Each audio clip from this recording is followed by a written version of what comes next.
नमस्कार जय जगन्नाथ मोर YouTube channel को आपको स्वागत। केମିତି ଅଛନ୍ତି ଆପଣମାନେ? ଆଶା କରୁଛି ଆପଣ ବହୁତ ଭଲରେ ଥିବେ ଆଉ ମୁଁ ବି ବହୁତ ଭଲରେ ଅଛି। ତେବେ ଚାଲନ୍ତୁ ଷ୍ଟାର୍ଟ କରିବା ଭିଡ଼ିଓ। ଆଜି ମୋର ବହୁତ ସାରା କାମ ଅଛି ସକାଳୁ। ଏବେ ମୁଁ କୋବି ଭଜା ବସାଇଛି, ରୁଟି କରିସାରିଲିଣି। ସକାଳୁ ଠାକୁର ପୂଜା କରିକି ରୁଟି କରିସାରିଲିଣି। ରୋଷେଇ କଲେ ଭଜନ ଖାଇକି ଯିବେ। କୋବି ଭଜା ବସାଇଛି, ଏଠି ରୁଟି କରିସାରିଲିଣି, ରୁଟି କରିକି ଥୋଇଛି। ଡାଲମା କରିବି, ଏବେ ପରିବା କାଟୁଛି, ଡାଲମା କରିବି। ତାପରେ ଡାଲମା ଛୁଇଁ ଆଳୁ ଟିକେ ଭାଜିଦେବି, ଦହି ବାଇଗଣ ଟିକେ କରିବି। ବହୁତ ସାରା କାମ ଅଛି। ବହୁତ ଖାଇକି ଯାଇସାରିଲା ପରେ ବି ମୋର ସିଲେଇ ବହୁତ ସାରା ପଡ଼ିଛି, ମୁଁ କରିବି। ସେଥିପାଇଁ ମୁଁ ବି ତରତର ହେଉଛି ଆଜି। ମୁଁ କାଟିଦିଏ ପରିବା ଗୁଡ଼ା, ମୁଁ ସବୁ ଯାଉଛି କାଟିଦେବି, ତାପରେ କାଟିକି ଥୁଆଥୁଇ କରିଦେବି ସବୁ। ତାପରେ ରୋଷେଇ ଷ୍ଟାର୍ଟ କରିବି। ଜଲ୍ଦି ମୋତେ ଆଜି ରୋଷେଇ କରିବାର ଅଛି, ବହୁତ ସାରା କାମ ତରତର ହେଉଛି। ତେବେ ଚାଲନ୍ତୁ ରୋଷେଇ ଷ୍ଟାର୍ଟ କରିବା। ଏତେ ସିଲେଇ ଆସିଛି, କରିବି। ଏତେ ଅଧା ହେଇନି, 4 ଖଣ୍ଡ ବ୍ଲାଉଜ ତାଙ୍କର ଅର୍ଡର ଅଛି, ଅସ୍ତ୍ର ଆଣିବାକୁ ପଡ଼ିବ। ଯିବାଇ ନେଇ ଆସିବ, ଟ୍ରେନ୍ ଯିବା ନେଇ ଆସିବ। ତାଙ୍କର ଛୁଟି କରିକି ସେ ନେବେ ନା ସନ୍ଡେରେ। ବହୁତ କାମ ଅଛି ଆଜି। ସନ୍ଡେ ସୁଦ୍ଧା ମୋତେ 4ଟା ବ୍ଲାଉଜ ପ୍ରିପେୟାର କରିବାର ଅଛି। କ'ଣ କରିବି? କ'ଣ ଦହି ବାଇଗଣ କରିଦେବି? ଦହି ବାଇଗଣ କରିଦେବି, କରୁନୁ ଛୁଇଁ ଆଳୁ ଭଜା, ଡାଲମା, ଦହି ବାଇଗଣ। ଓକେ। ମୁଁ ଜଣକୁ 4ଟା ରୁଟି ଦେଇଛି ଖାଇବାକୁ, ସେ ତଥାପି ଖାଇବାକୁ ମାନେ ତାଙ୍କ 4ପଟ ରୁଟି ବି ସେ ଖାଇପାରିବେନି। ମୋ ସହିତ ଝଗଡ଼ା କରିସାରିଲେଣି। ଖାଇବା ଲାଗି ସବୁବେଳେ ମୋ ସହିତ ଝଗଡ଼ା କରୁଛନ୍ତି। ଖାଅ, ସବୁ ତ ଖାଇବ, ଉଠିବ। ସକାଳ 8ଟାରୁ ଏତେ ରୁଟି ଦେବୁ, କିଏ ଖାଇବ? ତମେ ଖାଇବ? ମୁଁ ଖାଇବି, ଭାତ ଖାଇବି, ରୁଟି ଖାଇବି। ସକାଳୁ ସକାଳୁ ଏତେ ଖାଇପାରିବିନି। ମୋ ଖାଇବା ସଇଲା, ସବୁ ତକ ଖାଇକି ଉଠ। ମୋ ଖାଇବା ସଇଲା, ନହେଲେ ନାଇଁ ଆଜି ଝଗଡ଼ା ହବ। ତୁ ଖା, ତୋ ଖାଇବା ଲାଗି ଭୋଜନଙ୍କ ସହିତ ଝଗଡ଼ା। ମୋ ଖାଇବା ସଇଲା, ମୁଁ ଉଠିଲି, ତୋ ଖାଇବା ତୁ ଖା। 4ଟା ରୁଟି ତମକୁ ଦେଇଥିଲି, ଖାଇପାରିଲନି, ଆହୁରି 1.5 ପଟ ରୁଟି ରହିଲା। ତୋ ଭାଗରେ ତୁ ଖାଇବୁ, ମୋ ଭାଗ ମୁଁ ଖାଇଦେଲି। ତମେ ଭାଗ ଦେଖାଅନି ଖାଇବାରେ। ମୁଁ ଖାଇଦେଲି ମୋ ଭାଗ।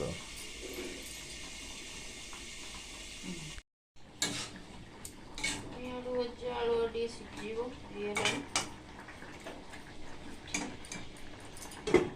ସିଝିଲାଣି ଟିକେ। ଡାଲମା ବି ସିଝିନି, ସିଝିବ। ଦହି ଥୋଇଛି, ଦହି ବାଇଗଣ ପାଇଁ। ଏଇଟାକୁ ସରିଲେ ମୋ କାମ ସରିଗଲେ ମୋ କାମ ସରିଲା। ତାପରେ ମୁଁ ମୋ ସିଲେଇରେ ଲାଗି ପଡ଼ିବି। ହଜବେଣ୍ଡ ବି ତାଙ୍କ କାମକୁ ପଳେଇବେ, ଆଉ ମୁଁ ବି ମୋ ସିଲେଇ କାମରେ ବ୍ୟସ୍ତ ରହିବି। ଆଉ ଗାଡ଼ି କାମ କରିବ ଆଜି? ହଁ, କାମ କରିଦେବା ଆଜି। ପଇସା ନେବ? ପଇସା ଦେବନି? ପଇସା ନବା କଥା କହିଲେ ମୋ ଦେହ ମୁଣ୍ଡ କ'ଣ ହେଇଯାଉଛି। କେତେ? 2000 ଟଙ୍କା ଦେ। 1000 ଟଙ୍କା ମୋଠୁ ହଜବେଣ୍ଡ ନେଇଯିବେ, ଦୁଃଖ ଲାଗୁଛି। ହଉ, ଦୁଃଖ କଲେ ସିନା ଭଡ଼ା କରିବେ, ସେଇଟା ବି ଜାଣିବାକୁ ପଡ଼ିବ। ହଉ, ଠିକ୍ ଅଛି, ମୁଁ ରୋଷେଇ ଇଏ କରିଦିଏ। ଏଇଠି ଥୁଆ ହେଲା ପଇସା। ହଁ, ମୁଁ ଗଲା ନେଇଯିବି। ଏବେ ଛୁଇଁ ଆଳୁ ଭଜା ସଇଲାଣି, ଏଠି ଡାଲମା ବି ବଘାରି ସାରିଲାଣି, ସରିଲାଣି ପୁରା ରେଡ଼ି। ଏବେ ଦହି ବାଇଗଣ ପାଇଁ ଫୁଟଣ ପକେଇଲି।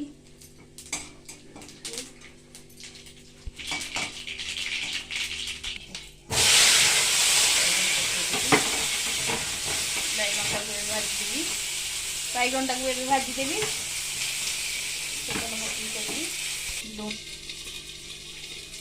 ଦହି ଥାଉ, ୟା ଦେହରେ ଆଉ କ୍ଷୀର ପକେଇଦେବି, ସେ ପୁଣି ଦହି ହେଇଯିବ।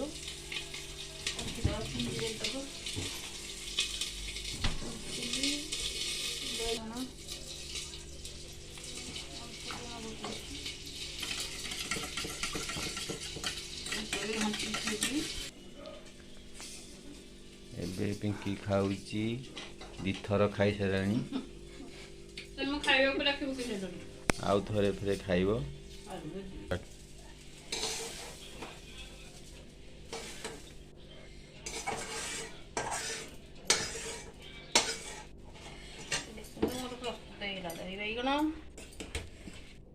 ରୋଷେଇ ଶେଷ ସରିଲା। ରେଡି ହଉ ପ୍ରସ୍ତୁତ ହେଇଗଲା। ଏବେ ଦହି ବାଇଗଣ ପୋଡ଼ି ଯାଇଛି ମୋର ସମ୍ପୂର୍ଣ୍ଣ ଶେଷ ହେଇଯାଇଛି ସରିଗଲା। ଖାଲି ଖୋଲାକା କରିଦେବି ମଜାମଜି ପାଇଁ ରଖିଦେବି ବାହାରେ। ଏଠି ବାହାରେ ସବୁ ବାସନ ବଦା ହେଇଛି। ଏଠି ସବୁ ବାସନ ଗଦା ମଜା ହବ। ଖିଆପିଆ ଭୋଜନ ଖାଇସାରିଲେଣି ସେ ବି ବାହାରିକି ଯିବେ। ମୋର ବି ରୋଷେଇ ସରିଲାଣି।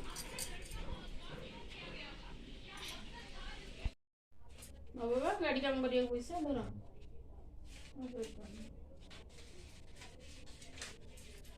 କାମ କରିଦବ ଗାଡ଼ି ପୁରା ସମ୍ପୂର୍ଣ୍ଣ।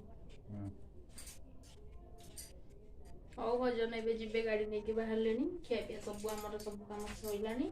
ଏବେ ସିଏ ଗାଡ଼ି ନେଇକି ଗଲା ପରେ ମୁଁ ବି ମୋର ସିଲେଇ ବହୁତ ଅଛି। ଆପଣମାନଙ୍କୁ ତ ଦେଖେଇଲି କେତେ ସାରା ସିଲେଇ ଆସିଛି। 4ଟା ବ୍ଲାଉଜ୍ ମୋତେ ସଣ୍ଡେ ସୁଦ୍ଧା କରିକି ଦେବାର ଅଛି। କରିବି ସେଥିପାଇଁ ମୁଁ ବି ତରତର ହେଉଛି। ତେବେ ଆମେ ଭିଡ଼ିଓଟି ଏଇଠି ରଖୁଛୁ। ଯିବ ବାଇ। ଭଜନ ବି ବାହାରିକି ଗଲେଣି। ଟାଟା। ଭଜନ ବି ଏବେ ଗଲେଣି। ଚାଲନ୍ତୁ ମୁଁ ଯାଉଛି ଗେଟ୍ଟାକୁ ଖୋଲି ଦେଇକି ଆସିବି। ଏବେ ଯାଉଛି ଦେଖିବେ। ଦେଖନ୍ତୁ ଆମର ଏଇ ଗୋଟେ ଗାଡ଼ି ଥୁଆ ହେଇଛି ଏଠି।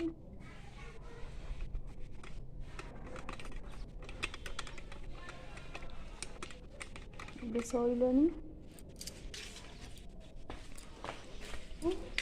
ସେ ଗାଡ଼ି ନେଇକି ଯିବେ। କୁଆଡ଼େ ଗଲେ ଏତେ ଭଜନ ନାହାନ୍ତି। ଦେଖନ୍ତୁ ଏଇଟା ହେଉଛି ଆମ ଗାଡ଼ି ଥୁଆ ହେଇଛି ଏଠି। ମୁଁ ଗେଟ୍ ଖୋଲିବାକୁ ଆସିଛି କିନ୍ତୁ ଭଜନ ଏଠି ନାହାନ୍ତି। କୁଆଡ଼େ ଗଲେଣି। ହଉ ଯାହା ବି ହଉ ମୁଁ ଯାଉଛି ଗେଟ୍ ଖୋଲିକି ପଳେଇବି। ଏଇଟା ମୋର ସବୁଦିନିଆ ଡ୍ୟୁଟି। ସକାଳୁ ଗାଡ଼ି ନେଇକି ଗଲାବେଳକୁ ଗେଟ୍ ଖୋଲିକି ଆସିକି।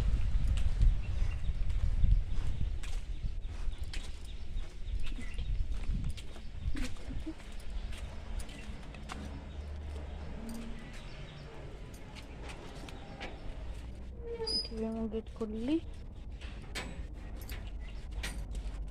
ହେଇଲୋ ଆମ ଡଷ୍ଟବିନ୍ ଏଠି ଥୁଆ ହେଇଛି। ସେ ଓଳେଇବା ବାଲା କେତେବେଳେ ଆସିକି ଗଲେଣି ବୋଲି ମୁଁ ଏଠି ଥୋଇଛି ଡଷ୍ଟବିନ୍ ଅଳିଆ ଫୋପାଡ଼ିବାକୁ। ହଁ ସିଏ ଯୋଉ ଓଳେଇକି କେତେବେଳୁ ଗଲେଣି। ମୁଁ ଅଳିଆ ଥୋଇଛି ଏଠି। ଡଷ୍ଟବିନ୍ ପୁରା ଫୁଲ୍ ହେଇଯାଇଛି। କ'ଣ କରିବି ଏଇନା ଫୋପାଡ଼ିବାକୁ ଯିବାକୁ ପଡ଼ିବ।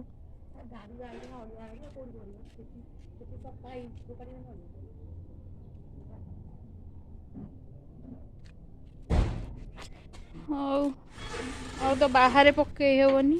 ପାଟି କରିବେ ବାହାରେ ପକେଇଲେ ଅଳିଆ। କେବଳ ସକାଳ ଟାଇମ୍ ସେମାନେ ଓଳେଇବାକୁ ଯେଉଁ ଆସୁଛନ୍ତି ସେତିକି ବେଳେ ଅଳିଆ ପକେଇଲେ ନେଇଯିବେ। ଅନ୍ୟ ଟାଇମ୍ରେ ପକେଇଲେ ସେ ଆଉ ପାଟି କରିବେ।